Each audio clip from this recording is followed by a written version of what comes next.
El Señor les bendiga. Le doy gracias al pastor Raúl por permitirme estar en este lugar, poder llevar la palabra de Dios a ustedes, porque tenemos que agradecer a los que están por sobre nosotros, a los pastores, a los ministros de Dios, a los que Dios ha puesto a cargo de una iglesia.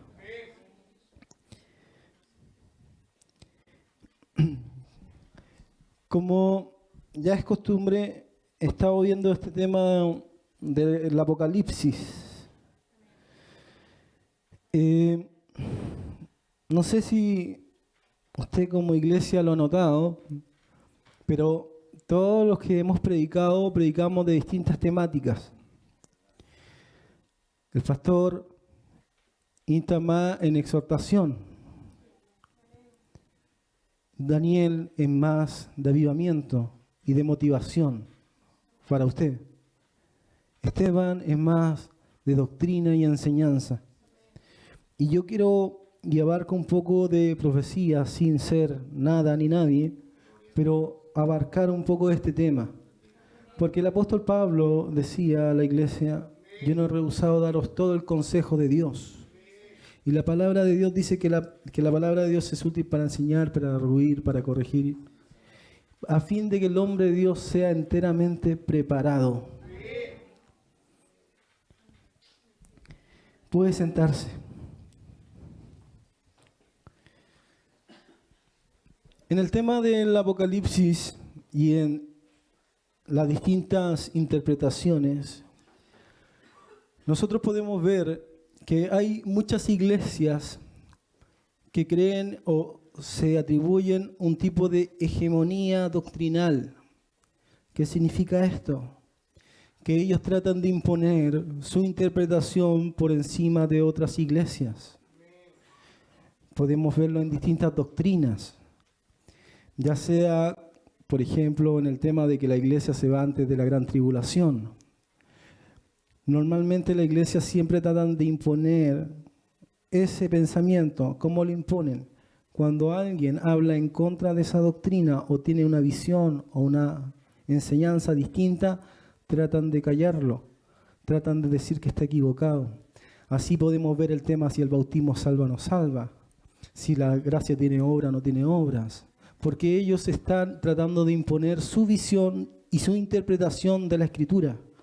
Y así, mediante esas interpretaciones, tratan de acallar a las iglesias que tienen una visión doctrinal distinta. Si yo viniera y le dijera: ¿sabe que el Señor me mostró una cosa, que yo soy el profeta de este tiempo? Usted no me crea. Pero si yo vengo con la Escritura y le digo: el Señor muestra tal cosa en la Escritura, créalo. Amén. Y si no me cree, búsquelo usted mismo y averigüele usted mismo, porque Dios, el don que Dios me dio a mí, también se lo dio a usted. Usted también es responsable de ver qué doctrina cree o no cree. Es como cuando le dicen, hay una historia que dice que había un tipo en el África y contrataron a un guía y tenían que llegar a cierto lugar. Y ese guía lo contratan y el guía lo lleva a tal lugar. Y después se dan cuenta que ese guía no era guía, que era un charlatán. Y que finalmente no los llevó al lugar donde él dijo que los iba a llevar. Pero ¿de quién fue la culpa? ¿Del guía o fue de la persona que contrató al guía? Hay una gran responsabilidad en la persona que contrata al guía. Así también usted tiene la responsabilidad de buscar y escudriñar y estudiar lo que yo le digo aquí de la Escritura y lo que le dice el pastor Raúl de la Escritura, lo que le dice el hermano Daniel de la Escritura, lo que le dice el hermano Esteban de la Escritura. Hay una responsabilidad suya de buscarlo también en la Escritura. La palabra de Dios dice que los hermanos de Berea eran más honestos que de otras iglesias porque ellos indagaban todo lo que Pablo les decía con respecto a las Escrituras. Hay que estudiar distintas interpretaciones en cuanto al Apocalipsis.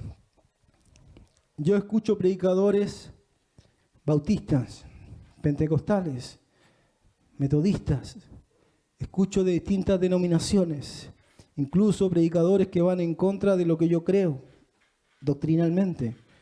La palabra de Dios dice en 1 Tesalonicenses 5:20, no menospreciéis las profecías. Cuando dice no menospreciéis las profecías, ¿qué quiere decir esto? No las miren en menos. No miren como que no sirven para nada. No miren como que son inútiles. Y muchas iglesias actualmente, cuando se les dice este versículo, cree que se está refiriendo a la hermana que al sentir el Espíritu Santo está diciéndole qué vestido tiene que ponerse o con quién se va a casar. Cuando el apóstol Pablo cita este versículo, no se está refiriendo a ningún hermano que supuestamente tocado por el Espíritu Santo le está diciendo algo. Lo que el apóstol Pablo está diciendo aquí, no menospreciéis las profecías, son las profecías que aparecen en la Biblia. Son las profecías que aparecen en el Antiguo Testamento. Son estas profecías. No las menosprecien, no las miren en menos, no crean que no sirven para nada. A eso es lo que se refiere el apóstol Pablo. Eso es lo que quiere Dios también de ustedes. Que usted sea una persona honesta, que sea una persona que escudriñe, que averigüe, que indague en la Escritura.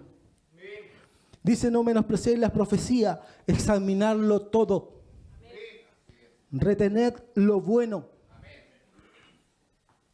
Como le indiqué, yo escucho distintos predicadores de distintas denominaciones, incluso predicadores que creen que la salvación no se pierde, incluso predicadores que creen que la iglesia se va antes de la gran tribulación, incluso predicadores que no creen que el bautismo salva, incluso que creen cualquier cosa. Yo lo escucho todos. Yo sé que hay muchos hermanos que no tienen la capacidad de filtrar a esos predicadores. Porque algunos pueden escuchar a Cash Luna, por ejemplo, y Cash Luna puede predicar muy bonito y puede tener una iglesia muy gigante. Pero hay predicadores que uno puede examinarlo y retener lo bueno, pero hay otros predicadores que no se puede sacar nada bueno, como Cash Luna. Y cada uno tiene que hacer su propia versión y su propia doctrina.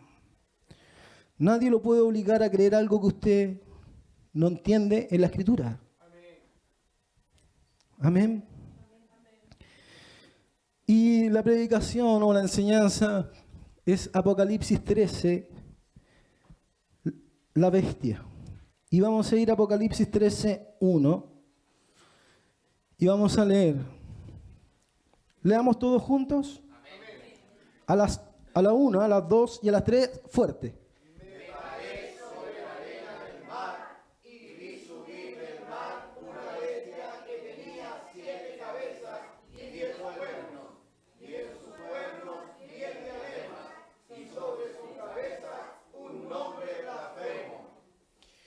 Me paré sobre la arena del mar.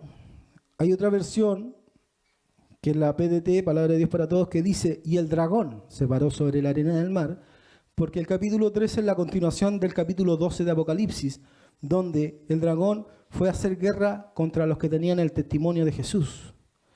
Entonces, me paré, o Juan se paró, o el dragón se paró, pero lo que pasa es que al pararse sobre la arena del mar, se ve subir del mar una bestia que tenía 7 cabezas y 10 cuernos. Este mar, en Apocalipsis 11:7 dice que es también el abismo. El abismo es una prisión de demonios. También se interpreta que el mar son los pueblos confundidos y alborotados. De ahí, ya sea del mismo abismo donde están los demonios, o ya sea del mismo pueblos que son controversiales, que atacan el cristianismo, se va a levantar una bestia. Pero antes de saber qué es la bestia, lo quiero invitar a ver un video para introducirlo al capítulo 13, versículo 1.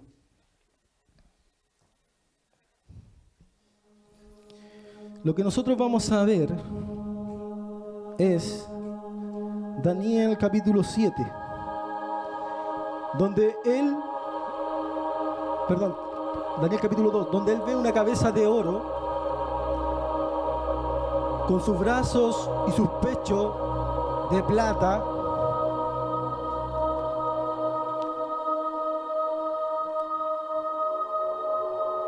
su vientre y sus muslos de bronce,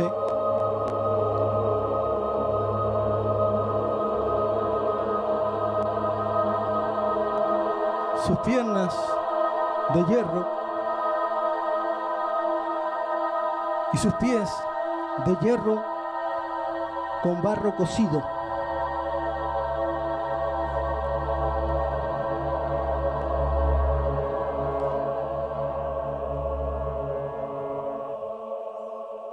Entonces lo que usted puede ver aquí es el sueño que tiene Nabucodonosor cuando él quiso saber lo que iba a acontecer después de su reino.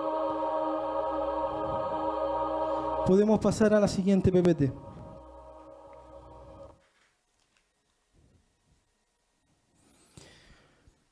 Ahí usted ve la imagen, nuevamente. ¿La ve perfectamente? ¿Qué significaba la cabeza de oro? Nosotros también tenemos un paralelo en el capítulo 7 de Daniel donde vemos 4 bestias. Antes de ver la bestia de Apocalipsis 13, tenemos que venir a ver las bestias que aparecen en el capítulo 7 de Daniel y la estatua de Nabucodonosor del capítulo 2 de Daniel. La cabeza de oro y el león con alas, que es la primera bestia que ve Daniel, es el imperio caldeo o babilónico que existió en el 605 al 539 a.C. Los brazos y el pecho de plata representan también la segunda bestia de Daniel, que es un oso con 3 costillas en su boca y un costado levantado más que otro, que es el imperio persa o medo-persa que existió en el 539 al 331 a.C.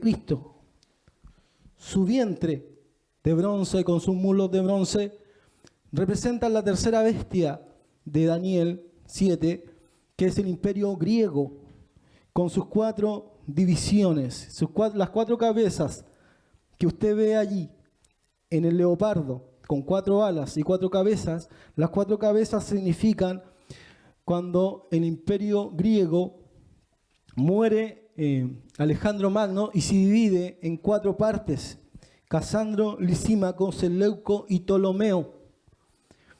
Los pies, las piernas de hierro representan a la 4ª bestia, que era espantosa y terrible. Aquí se pone como que fuera un dinosaurio o un tipo dragón, pero en realidad en la Biblia no se describe, porque el Daniel no tiene descripción para esa bestia. No la puede identificar con ningún tipo de animal como las otras 3. Y dice que solamente era espantosa y terrible en gran manera. Esta bestia tenía 10 cuernos. Y así como los pies tienen 5 dedos y 5 dedos, 5 más 5, 10 dedos. Y la 4ª bestia tenía 10 cuernos. Amén. Entonces nosotros podemos ver que para entender la bestia del capítulo 13 de Apocalipsis, Daniel existió 500 y tantos años antes de Jesucristo. El apóstol Juan escribe cerca del 90 o 95 después de Cristo. Habían pasado más de 600 años entre ambos. ¿Cierto? ¿Qué representa esta imagen? Esta imagen representa Babilonia, Medo-Persa, Grecia y Roma. ¿Cierto? Pero ¿qué representan los metales? El metal representa el esplendor de los gobiernos o reinos externamente. Cuando usted ve el oro, ve una piedra que le llama la atención, ¿cierto? Es el esplendor externo de los gobiernos. Pero Dios nos muestra también que son bestias. ¿Qué es una bestia? Cuando usted habla del cordero, el cordero, que es Jesús, es un animal manso, es un animal humilde, es un animal que no hace daño a nadie.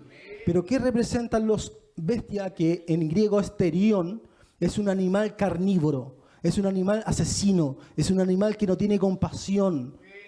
Por eso que Dios muestra a través de bestias los gobiernos.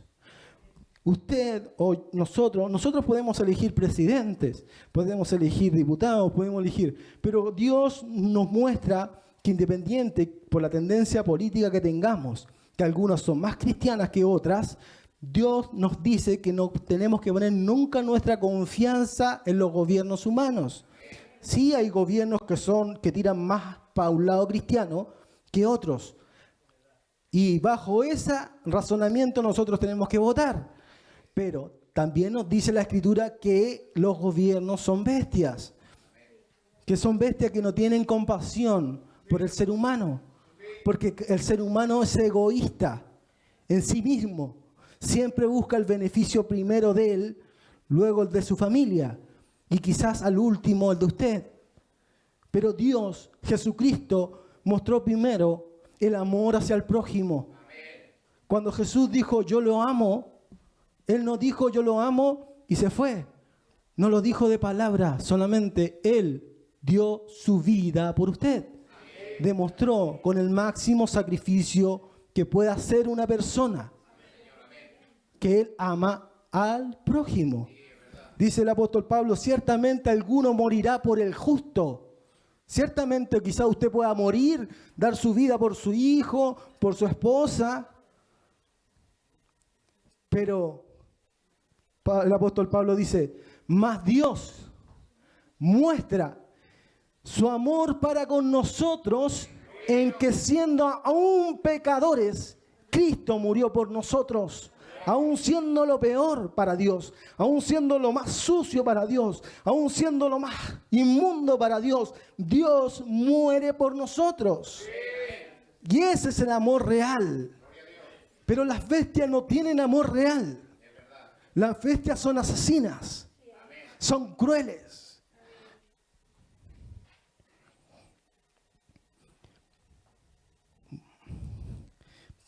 Dice Apocalipsis 13:1, volvamos en la que sigue, y vamos a leer de nuevo. Dice, y me paré sobre la arena del mar, ya sabiendo que era la imagen, ¿cierto? Y las bestias. Y vi subir del mar una bestia que tenía 7 cabezas y 10 cuernos. 7 cabezas y 10 cuernos, ¿cierto? Los 10 cuernos son de la cuarta bestia que vimos, que era el Imperio Romano. Versículo 2, y la bestia que vi era semejante a un leopardo, ¿cierto? Tenía los 10 cuernos de la cuarta bestia y era semejante a un leopardo, parecida a la tercera. Y sus pies como de oso, parecido a la segunda. Y su boca como boca de león, parecida a la boca del león de la primera bestia, que era un león con alas, ¿cierto? Y el dragón le dio su poder y su trono y grande autoridad. Pasemos a la imagen. Entonces lo que ve él es una bestia que tenía 7 cabezas. Si usted cuenta las cabezas de la primera bestia, que es el león, 1. La segunda bestia, que era el oso, 2. Las 4 cabezas de la tercera bestia, que era Grecia, tenemos ahí 6, más la la cuarta bestia de Apocalipsis, de Daniel, que es la espantosa y terrible. Ahí tenemos las 7 cabezas. Pero aquí lo que ve Juan es una bestia amalgamada o fusionada. Pasemos a la siguiente. Ve una bestia que tenía cuerpo de león, pies de oso, cuerpo de leopardo, pies de oso, boca de león. Y era una bestia fusionada, unida. Ya no era una bestia por separada como lo ve Daniel. Daniel ve una bestia que era el león, que era Babilonia, que era el oso, que era Medo-Persa, que era el leopardo, que era Grecia, y que era la bestia espantosa y terrible, que era Roma. Lo que ve Juan 600 años después es una bestia unida, unificada en una sola. Tenía 7 cabezas y 10 cuernos. Ahora, en la bestia que ve Daniel, la cuarta bestia, esa cabeza, esa única cabeza tenía 10 cuernos. Pero en Apocalipsis no se nos dice a nosotros casi los 10 cuernos estaban en una sola cabeza o si esos 10 cuernos estaban en cada una de esas cabezas, de esas 7. Por esto que esta imagen puede ser muy significativa. Porque nos está dando a entender que la bestia que ve subir Juan es una bestia unificada. Y dice en el capítulo 13, versículo 3. Y vi una de sus cabezas como herida de muerte. Pero su herida mortal fue sanada y se maravilló toda la tierra en pos de la bestia. Y adoraron al dragón que le había dado autoridad a la bestia. Y adoraron a la bestia diciendo, ¿quién como la bestia? ¿Y quién podrá luchar contra ella?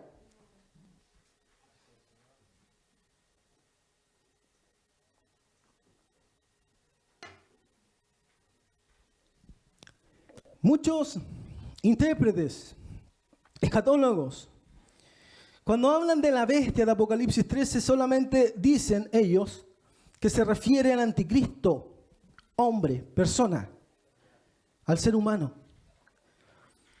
Y cuando dicen esto, vio a una de sus cabezas como herida de muerte, dicen, no, es que al anticristo cuando venga a la tierra le van a pegar un disparo en la cabeza y va a tener una herida de muerte. Y su herida mortal va a ser sanada, dicen, y va a resucitar. Y nosotros tenemos que diferenciar en que la bestia imperio, bestia gobierno, bestia reino y bestia hombre son uno. Porque no hay un gobierno sin un rey. Y no hay un rey sin un gobierno. Pero específicamente Juan está hablando de una herida mortal del hombre o del gobierno. Y cuando nosotros decimos no es que al anticristo le van a pegar un balazo y va a resucitar, ¿cuándo el diablo ha tenido el poder sobre la vida? Jesús no dijo, yo soy la resurrección y la vida. El diablo no puede resucitar a nadie. Solamente Jesús tiene la vida. Jesús es la resurrección y la vida. Y el apóstol Juan dice, y hemos tocado, hemos palpado al verbo de vida. Y si Él es vida, Él puede dar vida. Y el diablo solamente vino a matar, a robar y destruir. No puede dar vida. Entonces no es, cuando habla de una herida mortal que va a ser sanada, no es a la persona, no es al hombre, sino es a un gobierno. Algunos dicen, no, que el anticristo va a ser clonado y así va a resucitar. Y le empiezan a poner una película de Hollywood a la Biblia, a la interpretación. No, es que esto tiene que ser como una película de Hollywood, entonces va a ser clonado. Y se empiezan a dar vueltas en tonteras. O algunos dicen, no, es que la bestia, esa bestia es anticristo, el Juan Pablo II, el Papa Juan Pablo II, que va a resucitar. Volviendo a lo mismo, el diablo no puede resucitar a nadie. Entonces, ¿qué es esta herida mortal? En una de las cabezas de la bestia, pero de la bestia imperio, de la bestia reino, de la bestia gobierno. Según lo que yo puedo deducir, que la herida mortal fue cuando el imperio romano asume como religión oficial al cristianismo. Porque la adoración pagana a los dioses romanos y la moral fue reemplazada por la ideología cristiana. La bestia se había humanizado. ¿Qué significa? ¿Que la bestia se humaniza? Usted puede leer, por ejemplo, que Nabucodonosor, que fue el primer emperador que vemos acá, el que tuvo el sueño de la imagen, que era la cabeza de oro, que era Babilonia, y la primera bestia, que era el león con alas, él se glorió. y Dios lo castiga volviéndolo loco. Después de 7 años, Dios le vuelve la cordura. Y reconoce, dice él, que hay un Dios que está sobre todos los reyes de la tierra, que él pone reyes, saca reyes, y no hay nadie que se oponga a su voluntad, dice Nabucodonosor. Y cuando Daniel habla, dice, la primera parecía un león con alas. Mientras yo miraba, le quitaron las alas y le levantaron para que se mantuviera sobre sus 2 pies como un hombre, y se le dio una mente de ser humano. ¿Por qué esta bestia tuvo una herida mortal? Porque se volvió humana. Dejó de ser bestia. ¿Qué significa ser humano? Ser humano significa dejar de ser bestia.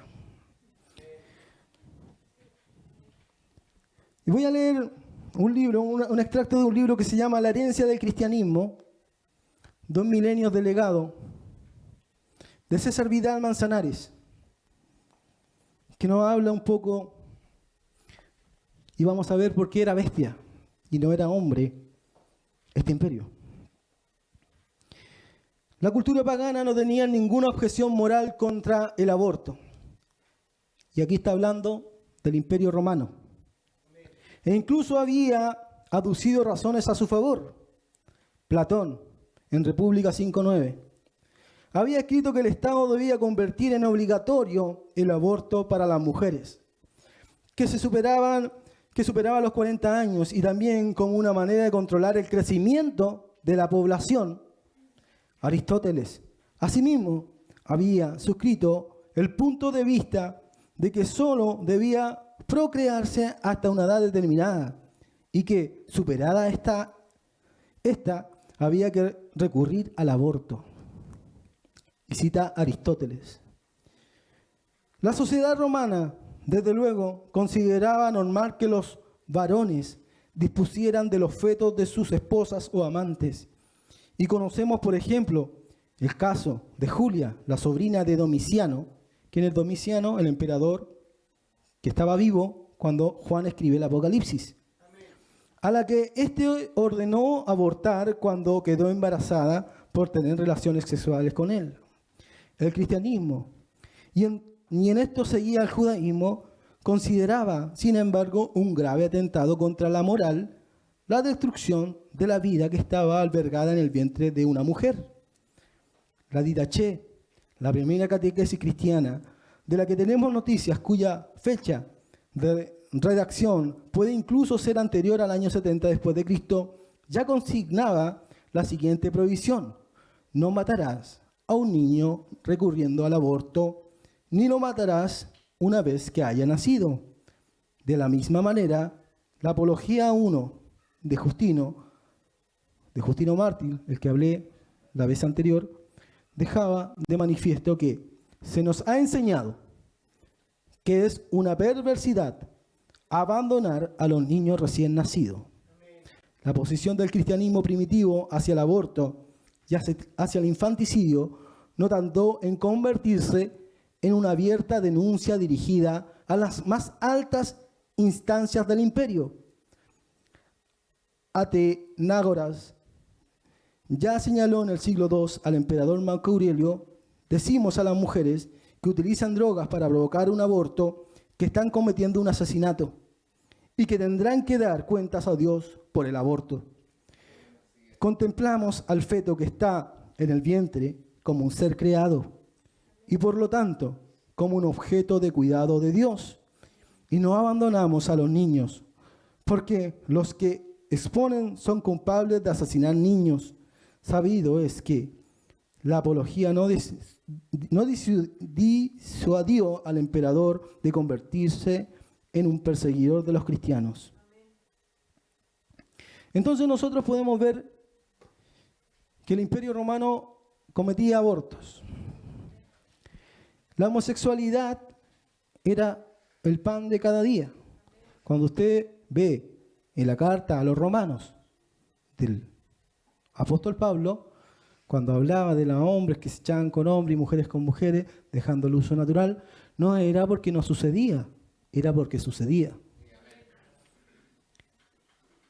Lo que nosotros podemos ver es que ese imperio, esa bestia que tenía valores antivida, antinaturaleza, fue conquistada por una ideología cristiana a favor de la vida, a favor de la mujer, a favor de no cometer perversidades sexuales. Entonces, nosotros podemos ver que la bestia tuvo una herida mortal. ¿Cuál fue esa herida? Se convirtió al cristianismo. Dejó de adorar estatuas, dioses paganos, que nosotros le llamamos mitológicos actualmente, pero en ese tiempo ellos creían que existían. Cambiaron su adoración por esos ídolos al Dios único, real y verdadero, que se adora por medio de Jesucristo. Dejaron todos esos valores que estaban en contra de la vida, en contra de la normalidad. Y la bestia, en apariencia, murió. Pero nosotros vemos actualmente, hace unos años, que esa ideología, que esa forma de ver la vida, que esas desviaciones sexuales, que el cristianismo y el judaísmo condenaron, han vuelto a resurgir. Y la herida mortal de una bestia está siendo sanada. Está resurgiendo la bestia. Está resurgiendo con mayor fuerza en toda su ideología. Y nosotros actualmente vemos una ingeniería social. La ONU, la Organización de Naciones Unidas, a través de las ONGs de cada país, de organismos no gubernamentales, hacen lobbies para aprobar matrimonios homosexuales, para aprobar el aborto y para aprobar todo tipo de leyes que van en contra de la palabra de Dios. Y si usted es cristiano, y supongo que lo es, debería tener valores de vida, estar en contra del aborto en todas sus causales, porque el cristianismo primitivo así siempre lo creyó y lo defendió. Murió por ello, murió por Dios, murió por Jesús, murió por la vida. Ellos veían cuando los romanos hacían orgías, porque usted sabe que en su religión, en sus religiones paganas, en sus fiestas paganas, ellos tenían orgías y esos niños después los botaban en las plazas y los perros se los comían. ¿Qué hacían los cristianos? Los recogían. Los ancianos, los enfermos, las niñas. En la alcantarilla del Imperio Romano se encontraron millones de huesos de fetos y de niños. Históricamente se sabe que es así. ¿Usted por qué cree que la bestia, Dios llama a esos imperios bestias? Porque en esos imperios sacrificaban a niños a los dioses. No hagas pasar a tu hijo por el fuego, decía Jehová al pueblo de Israel, como los demás pueblos tienen por costumbre. No habrá agorero, ni brujo, ni sortílego. ¿Por qué? Porque los imperios romanos, imperio babilónico y etcétera tenían brujos y practicaban hechicería. Entonces nosotros vemos que esta bestia, que supuestamente estaba muerta, que había sido conquistado por el Imperio Romano, que había cambiado sus valores, entró en la historia y empezó a paganizarse. Se fusionó, se unió con la iglesia y esa iglesia se empezó a paganizar. Se empezó a apostatar, empezaron a meter doctrinas de hombre, empezaron a meter enseñanzas de hombre, se empezaron a alejar de la Escritura, se empezó a alejar la Escritura, la iglesia católica. Porque la iglesia no inmediatamente después de los apóstoles se apostató o metió herejías, sino a través de los siglos. Fue metiendo doctrinas falsas, veneraciones a María. Y la bestia se fue perdiendo en ese entonces, pero fue naciendo una religión que empezó a meter paganismo. Empezó a alejar de la Escritura. Se perdió la luz de la Biblia, se perdió la luz de Dios.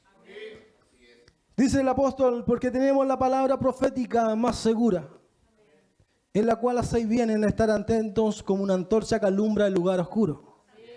Pero cuando la Iglesia Católica dejó la Escritura y empezó a meter doctrinas de hombre, se empezaron a preocupar más del dinero, de la indulgencia y vender la salvación a través del dinero. Lo mismo que están haciendo la Iglesia evangélica actualmente. Le dieron lugar a que actualmente nosotros vemos a la bestia surgiendo del mismo infierno. Y legiones de demonios se están subiendo y están yendo a todas las naciones y están poseyendo mentes para aprobar leyes que van en contra de las leyes de Dios y en contra de la naturaleza y en contra de la vida de los niños, de los seres más inocentes que pueden haber. No, usted no puede ver que la bestia está surgiendo. Que la bestia en toda su fuerza, en toda su potencia, quiere levantarse y hacer una ingeniería social. ¿Qué significa ingeniería social?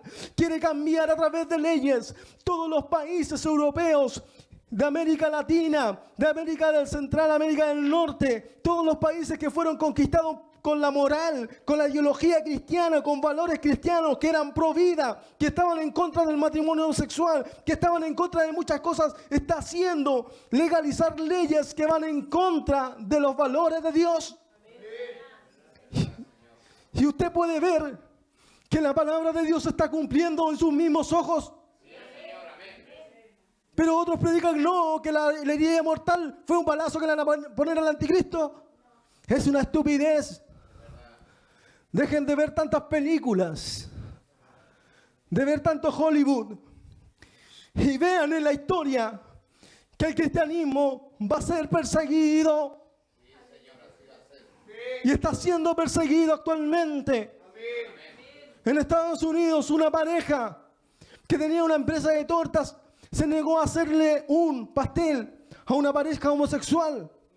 Fueron al Estado y los metieron presos.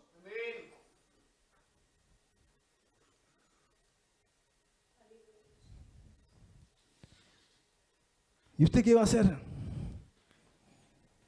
Hay iglesias que están casando a homosexuales. Usted tiene que ser lavado, si es que no piensa como la Escritura dice. Si usted no está a favor de la vida. Yo he escuchado a cristianos o a personas que están en contra del aborto, pero sí dicen, no, si finalmente ya estamos en contra, pero yo creo que por violación igual podría permitirse el aborto.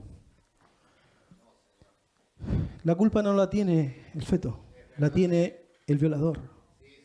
Si estamos a favor de la vida, tendríamos que estar a favor de la vida en todos sus aristas. Y no excluir ninguna. En Argentina hace poco estaban debatiendo sobre el aborto. Fue una chilena que tenía problemas motrices. Yo nunca la he visto aquí en un canal chileno. Pero en Argentina le dieron voz. Dijo, a mi mamá la violaron cuando tenía 12 años, algo así. Y trató de abortarme. Por eso nací con estos problemas. A pesar de todo viví. Y ya tengo 40 años. Y me casé y tuve hijos. Dice, yo estoy en contra del aborto porque la culpa no la tiene el niño que está por nacer. El primer derecho que tiene un ser humano es el derecho a la vida. Actualmente vivimos en las sociedades donde a todos se le da derecho. Derecho a tal cosa, derecho al matrimonio, derecho a la educación, derecho... Pero Estado, gobernadores del país de Chile, el primer derecho que tiene cualquier persona es el derecho a la vida y el derecho a nacer. Si nosotros violamos ese derecho, no teníamos ningún derecho entonces. Si matamos al más inocente de los seres, ¿a quién más podemos matar? Si las leyes aprueban esto. Nosotros podemos ver que los gobiernos se están transformando en bestias. No tienen corazón. Son rapaces. Son asesinos. Pero no es sorpresa para nosotros los cristianos. Porque el Señor Jesús y los profetas nos lo dijeron. Porque nosotros no vivimos en oscuridad. Vivimos en luz. Porque Dios, a través de su palabra, nos da la luz. Y nosotros sabemos que estas cosas iban a venir. Y esas son las cosas que tienen que enseñar a las iglesias. Decirles que su fe, sus creencias, sus valores van a ser atacadas. Y están siendo atacadas. Le están dando valores a profecías, a profetas, a apóstoles. Le están dando valor a revelaciones. Le están dando valor al dinero. Le están dando valor a los pactos. Le están dando valor a muchas cosas. Y han dejado la palabra profética más segura. Y aún así ellos dicen, no, si nosotros no vamos a ir salvos. No vamos a ir 7 años antes de la gran tribulación o 7 años antes. No vamos a ir salvos. ¿Y de qué se van a ir salvos? ¿Se están predicando puras estupideces? ¿Qué le están enseñando a los hermanos? ¿Le están enseñando de dinero? ¿Le están enseñando de qué? No se dan cuenta las iglesias actuales que están apostatando. Y no se están dando cuenta que el apóstol Juan lo dijo en el Apocalipsis a la iglesia de la Odisea.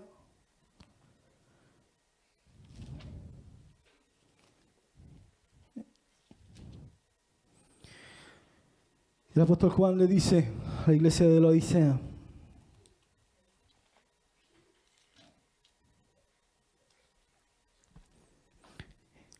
y la iglesia de la Odisea son las iglesias que estamos viendo actualmente. Muchos se creen la iglesia de Filadelfia. Filadelfia dice amor fraternal, eso significa. A la que Jesús le dice, por cuanto has guardado la palabra de mi paciencia, yo también te guardaré del día de la hora de prueba que va a venir sobre el mundo. Todos se creen la Odisea. Todos se creen Filadelfia. Pero actualmente están todos siendo la Odisea. Y Jesús les dice, escribe al ángel de la iglesia de la Odisea: he aquí, el amén, el testigo fiel y verdadero, el principio de la creación dice esto: yo conozco tus obras, que no eres frío ni caliente. Ojalá fueses frío o caliente, pero por cuanto eres tibio y no frío ni caliente, te voy a vomitar de mi boca. Porque tú dices, yo soy rico y me he enriquecido y de ninguna cosa tengo necesidad. ¿Y no es eso lo que dicen la iglesia actualmente? Yo soy rico y me he enriquecido y de ninguna cosa tengo necesidad. Y Jesús les dice, ¿y no sabes que tú eres un desventurado, un miserable, y eres pobre? Aunque seas rico materialmente, eres pobre. Aunque digas que ves, eres ciego.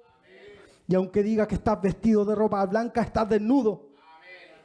Por cuanto yo te aconsejo que de mí compres oro refinado en fuego. El oro refinado en fuego es la prueba, es la tribulación que el cristiano pasa para ser purificado. Para que seas rico. Y vestiduras blancas para vestirte. Y que no se descubra la vergüenza de tu desnudez. Y unge tus ojos con colirio para que veas. Eso es lo que le está diciendo Jesús a la iglesia actualmente en este siglo XXI. Unge tus ojos con colirio porque eres ciego. No estás viendo que la palabra de Dios se está cumpliendo en tus ojos. Y estás metiendo herejías, estás metiendo falsas profecías, estás metiendo pseudos profetas, pseudos apóstoles. Y estás llenando la palabra y la casa de Dios con la mentira.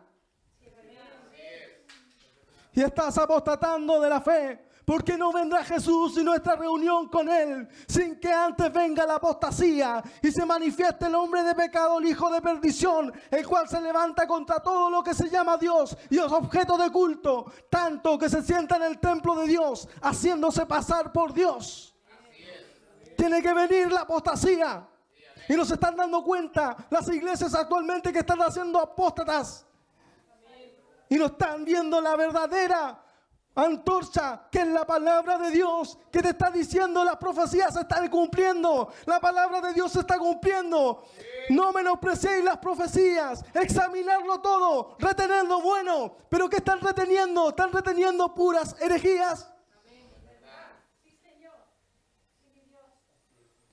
¿Qué quiere Dios?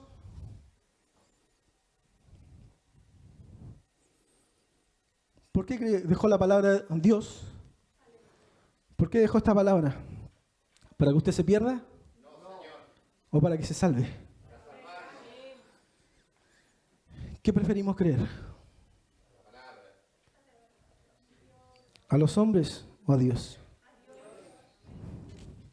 Apocalipsis 13:4 dice: y adoraron al dragón que había dado autoridad a la bestia, y adoraron a la bestia diciendo: ¿quién como la bestia? ¿Quién como este reino? ¿Quién como este gobierno? ¿Quién contra este imperio? ¿Y quién podrá luchar contra ella? Este gobierno va a ser el último gobierno que se va a levantar en el mundo. Que será tanto que el dragón le había dado su autoridad. Cuando el diablo quiso perseguir a los cristianos, quiso eliminarlos con el imperio romano, ¿cómo los persiguió? A través de un gobierno, a través de un imperio, a través de las personas. El diablo no se puede materializar aquí y cortarle la cabeza. El diablo tiene que usar imperios, tiene que usar gobiernos, tiene que usar personas de los gobiernos, de los reinos. Y a través de un gobierno va a perseguir a los santos.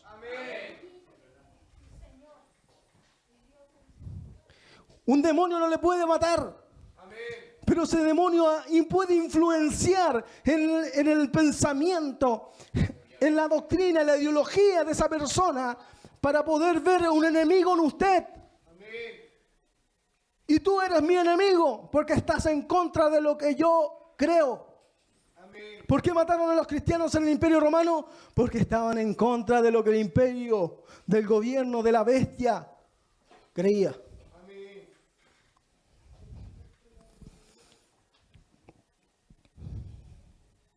Y dice en Apocalipsis 13:5, también se le dio boca, que hablaba grandes cosas a la bestia. Amén. Y se le dio autoridad para actuar 42 meses. Esta boca es el anticristo. Amén. Esta boca es el anticristo. Y aquí está haciendo una relación con Daniel 11:36, donde dice: y el rey hará su voluntad y se ensorbecerá y se engrandecerá sobre todo Dios, y contra el Dios de los dioses hablará maravillas y prosperará hasta que sea consumada la ira, porque lo determinado se consumirá. Mire, Daniel, escrito 500 años antes de Cristo. Y Juan dice que a esta bestia se le dio boca, que hablaba grandes cosas y blasfemias. ¿Quién fue Antíoco Epífanes? A la persona que está citando Daniel. Antíoco Epífanes. Antíoco IV Epífanes. Del imperio griego, no del imperio romano. Imperio griego. Se dividió en 4 divisiones. A través de Seleucidas vino un descendiente que fue Antíoco IV Epífanes. Él vivió entre el 215 y el 163 antes de Cristo. Amén. Fue rey de Siria y de la dinastía Seleucida. Y entre sus reinos entre su reino, quiso sustituir a Zeus olímpico, a Zeus, la imagen de Zeus, la estatua de Zeus, por Dios en Jerusalén. Él, en el templo de Jerusalén, en el segundo templo de Jerusalén, en el lugar santísimo, puso una estatua de Zeus olímpico. Cuando él entró al templo, Antíoco IV Epífanes, que Epífanes significa que él se creía Dios manifestado. Eso significa Epífanes, Dios manifestado. Entró al lugar santísimo, quiero conocer al Dios de los judíos, y no ve a nadie. Dice, aquí no hay ningún Dios. Este es Dios, Zeus. Y vamos a sacrificarle un cerdo. Para los judíos un cerdo era un animal inmundo. ¿Qué hizo? Profanó el templo. Y se cometió la primera abominación desoladora. ¿Por qué digo la primera? Porque hay dos más. Y sacrifica al cerdo y profana el templo. Él puso una imagen y le sacrificó. Los judíos le decían Epimates, que significa el lunático o el loco. ¿Por qué? Porque él se creía Dios. Antíoco IV Epífanes es el que habla Daniel en el capítulo 11. Y este es un tipo del anticristo, que significa tipo. Cuando hablamos de Jesús, es el cordero. Usted puede ver que Jesús murió como un cordero, ¿cierto? Y los sacrificios que había en el antiguo pacto de Moisés, y el tabernáculo, y el utensilio, y todas las cosas simbolizaban y significaban a Jesús. Así nosotros podemos ver a través de este hombre una imagen futura del anticristo final. Y dice, y se le dio 42 meses. ¿Cuántos son 42 meses? 3 años y medio. Y en Daniel también dice, Daniel 12:7 dice que será por tiempo y tiempos y la mitad de un tiempo. ¿Qué es esto? Tiempo, un año. Tiempos, 2 años. Mitad de un tiempo, medio año. 42 meses son 3 años y medio. Tiempos y medio tiempo, 3 años y medio. 1260 días, cuando habla de los 2 testigos, 3 años y medio. Entonces nosotros podemos ver que a la bestia se le da 42 meses. Pero no significa que la bestia va a existir solamente esos 42 meses. Nosotros ya vemos la ideología de la bestia surgiendo. Pero al final va a tener 3 años y medio. ¿Para qué? Y aquí lo vemos, en el 6 del 13. Y abrió su boca en blasfemias contra Dios para blasfemar su nombre de su tabernáculo y de los que moran en el cielo. Y se le permitió hacer guerra contra los santos y vencerlos. ¿Quiénes son estos santos?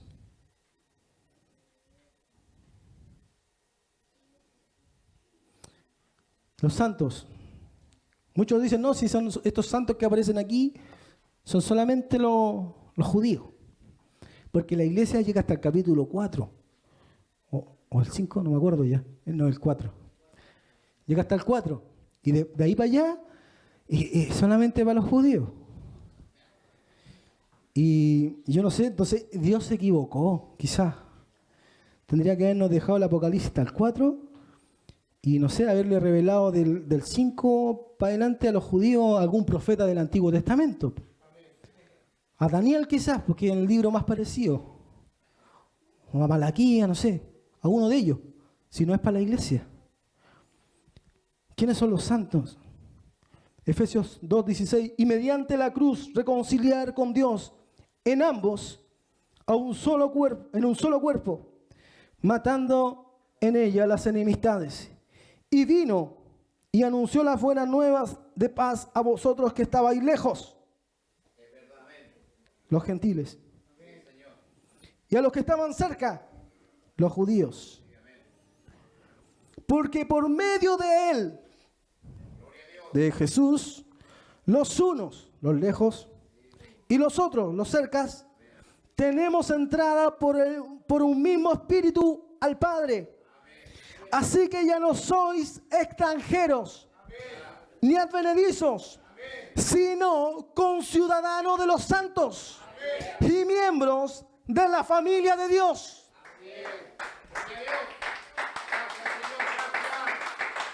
¿Quiénes son los santos?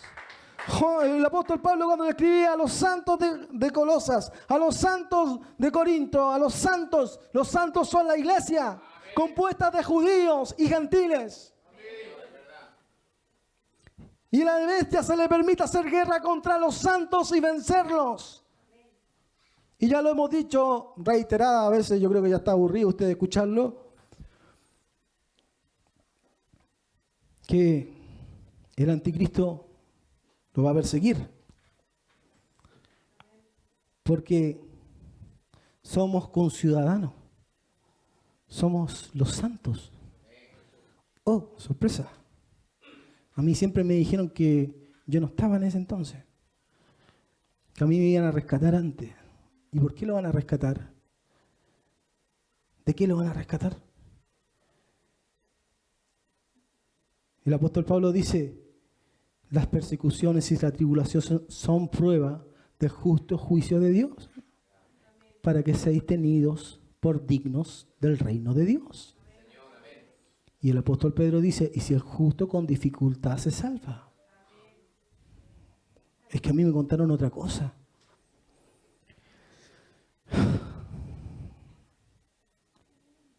Dios tenga misericordia de todos nosotros. Tenga mucha misericordia de todos nosotros. También se le dio autoridad sobre toda tribu, pueblo, lengua y nación.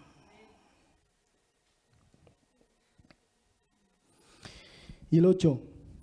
Y adoraron todos los moradores de la tierra cuyos nombres no estaban inscritos en el libro de la vida del Cordero, que fue inmolado desde el principio del mundo. ¿Quiénes adoraron a la bestia? Los que no estaban inscritos en el libro de la vida. Entonces usted no debería adorarlo.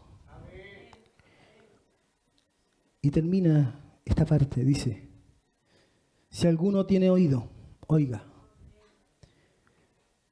Si alguno lleva en cautividad, va en cautividad. Si alguno mata a espada debe ser muerto. Aquí está la paciencia y la fe de los santos. Y para que se entienda mejor, la versión PDT dice en el capítulo, en el 13:9 al 10.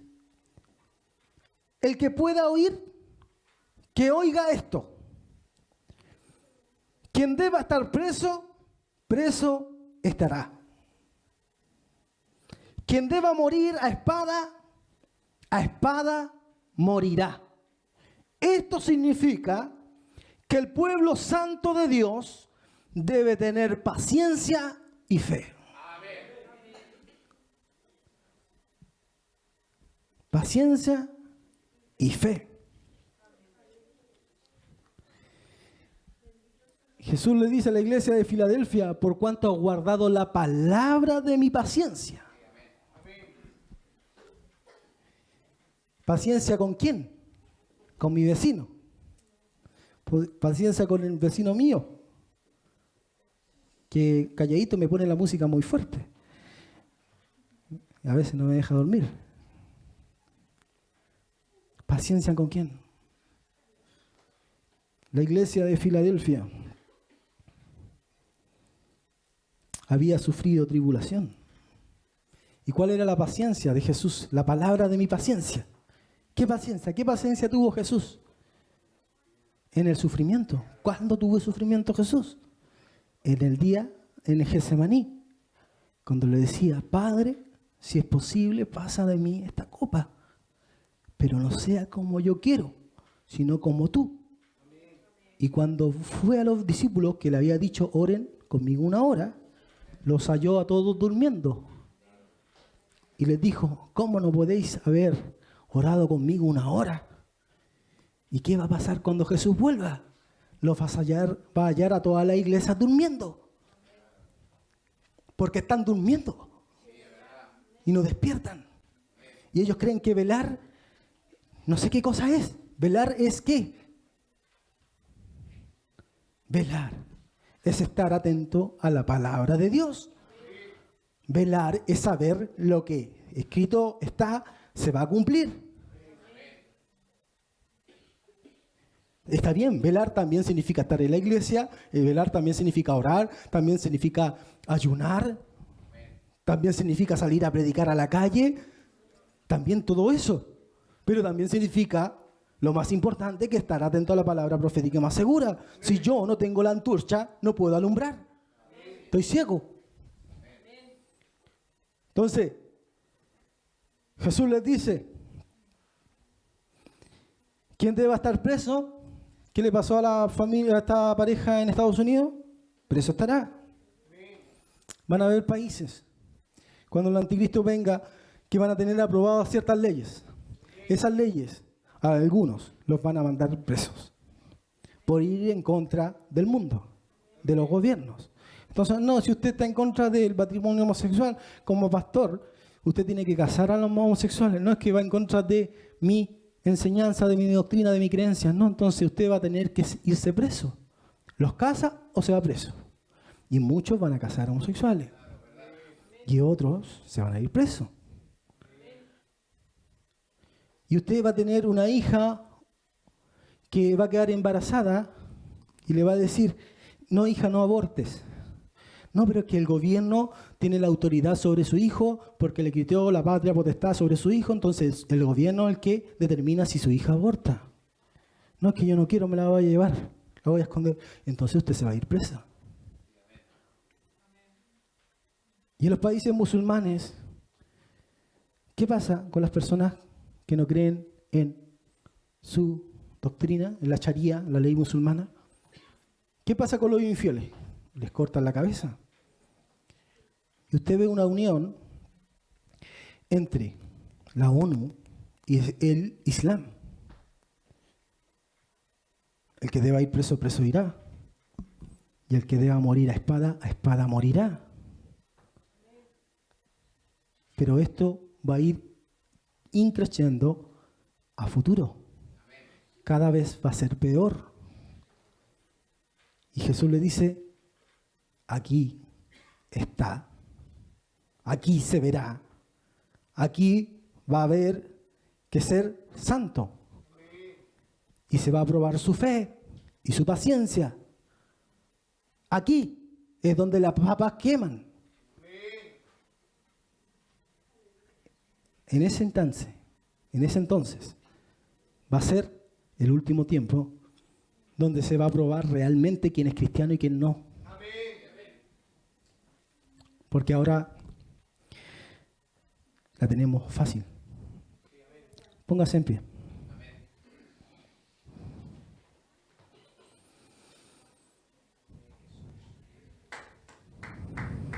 Den un aplauso a Dios.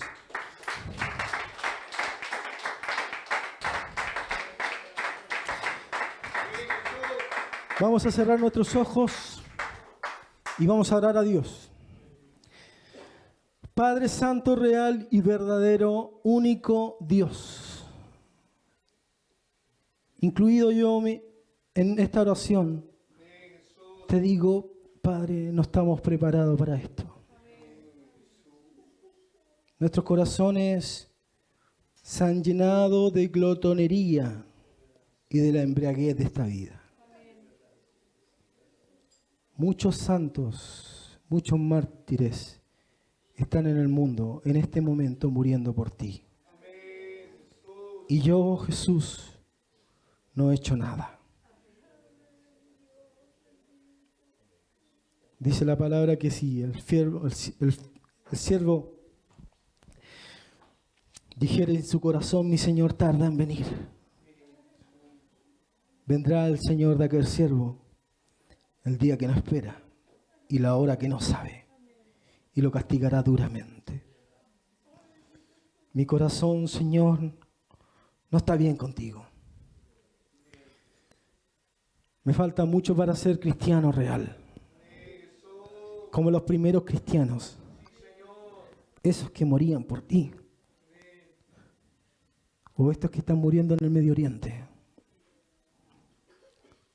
Quizás, Señor, mi fe y mi paciencia no son suficientes. Con suerte me cuesta llegar los días domingo. Con suerte me cuesta ser cristiano en la semana. No sé qué tiene que pasar, Jesús, para convertirme realmente. Te pido, Señor, por mí, por mis hermanos, para que tú hagas un cambio real y verdadero en nuestros corazones y en nuestras mentes. Un cambio en el cual te podamos amar de verdad, no solamente de la boca para afuera, no solamente los días domingos, sino todos los días. Te pido, Señor, que tu Espíritu Santo nos fortalezca, nos llene, Señor, porque tú no nos has dado un espíritu de cobardía, sino uno de poder, de amor y dominio propio. Te pido por cada uno de mis hermanos, para que le abras el entendimiento, para que ellos puedan escudriñar la Escritura por sí mismos y para que ellos puedan encontrar la verdad y la luz de la Escritura. Y creemos en ti, Jesús, y pensamos que tú siempre vas a estar al lado de nosotros. Y si perdemos el camino, tú nos buscarás a nosotros y nos encontrarás. Si nos arrepentimos realmente, tenemos la necesidad de cambiar. Tenemos la necesidad de cambiar nuestras actitudes, nuestras palabras, nuestras obras. Necesitamos ser mejores y nuevos hijos de Dios, cristianos reales. Necesitamos ser como tú. Denle la gloria a Dios. Te bendigo y te doy gracias, Señor, en el nombre de Jesús.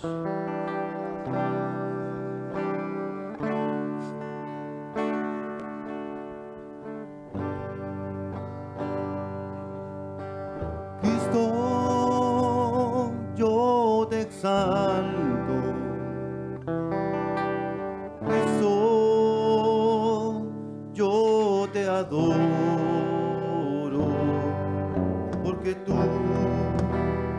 eres mi Señor, y daré la gloria y honor